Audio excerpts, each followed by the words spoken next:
ku bantu bakunda kubetinga ubu ngubu mwashyizwe igorora. Ubu ngubu ushobora kuba wabetinga udafite internet, telefone yose waba ufite. Icyo usabwa ni iki rero? Waba ufite telefone y'amatushe, waba ufite telefone yari yose, mu gihe udafite internet ushobora kuba wabetinga ku mikino ya football. Ababikoze ntabandi ni ya company bita Winner. Icyo usabwa ufata telefone yawe ugakanda akanyenyeri 899 urwego ukemeza ugakurikiza amabwiriza. Icyo gihe wabasha kubitsa amafaranga no kuyabikuza yo wariye mu kanya nk'ako guhumbya, atari ngombwa ngo kubetinga birasaba internet. Gana Winner cyangwa se ukanda akanyenyeri 899 urwego, ibindi byose birikora. Tubetinge mu rugero.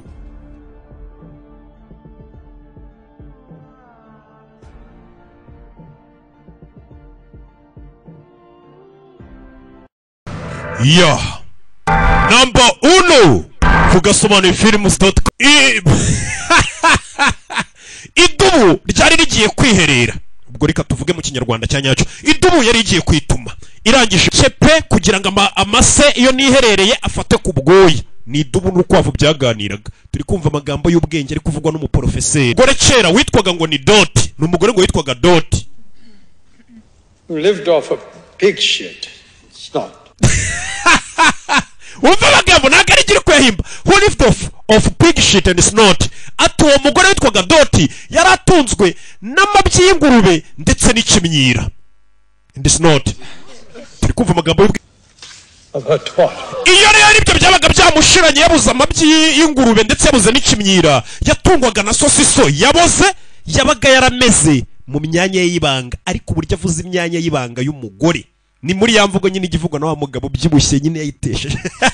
Gold plan nyine hari ukuntu umuntu yishyura amafaranga menshi, urangije uramubwira ngo ayo mafaranga ni menshi ngo niyigurire ibiri hasi, gutamukuye muri gold plan. Miss Palmer, a policy uriya mukecuru bita Pama appropriate to her age. Je namugurishije ibintu bijyanye namubwiye kwishyura amafaranga cyangwa se namugurishije ibintu bijyanye n'imyaka ye n'uburyo yinjizamo. Ntabwo rero gutuma umuntu tumuhenda ngo ajye yishyura amafaranga menshi buri kwezi kandi mu by'ukuri ntayafite. Nanze kumufatirana ari umukiriya. Wanze kumufatirana. That's what we do here. Hano rero niko kazi dukora, dufatirana abantu tukabiba amafaranga. Ubundi umukiriya uramufatirana, yaraje kugura televiziyo y'ibihumbi 50 ukamubwira ati gurira y'ibihumbi 500 niyo nziza, ziriya zinapfa ubusa za 50. Aho ngaho umukiriya umufatiranye unamwibye nyine kandi ayo mafaranga wenda ukaba unamupashije muremure. None uyu musore we ari kuvuga ngo iyo abonye umuntu yinjiza amafaranga make ngamugira inama yo kugura ibintu bya make. Urumva uyu musore nawe ufite business ataguhombya. Nka ugasanga cyaje ari kiri kubwira umukiriya ngo kwishyura ibihumbi 4 ku cyumweru nibyo byiza, ngo 7 ku kwezi ngo byajya bikuvuna. Uwo muntu bukwiye kumwirukana. Niryo koso no musore rero yakoze. Nka utakwitegura gukora icyo ari cyo cyose niyo cyabi cyaha ngabona amafaranga atunga urugo rwe. Umuntu nyine udafite ubugabo muri we. Ubundi ugomba kuba umugabo wakora n'icyaha ugakora icyo ari cyo cyose. Umugabo mukino babasha kuba bahanganira irushanwa cyangwa se igikombe cy'amafaranga. Amafaranga ashobora kubahindurira ubuzima. Mwibeshye nimero.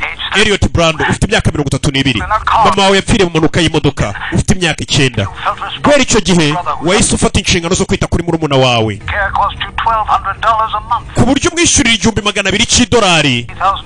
Ndetse nawe ubwawe ukaba ufite bamubwira nimero de konti ye arikanga abana tazi. Baramuhamagaye baramubwira ngo watorerejwe ngo winjire mu mukino. Ufite ibibazo by'ubukene umerewe nabi. Banki yawe turayizi bamubwira na konte ye atica iyo sazi iri mu modoka. Magambo iyo mikino yose 11 ni yasigaje amaze gutsina 2 bamuhaye $3,000. Ubu ngo bamaze kwibika $4,000 bigera muri 4,600. Muri iyo mikino 11 asigaje gukina natsindwa mu umwe cyangwa kanga gukina umwe ngo na yandi yari yatsindiye yose barayamwambura asubire azero. Nuko umukino urangira.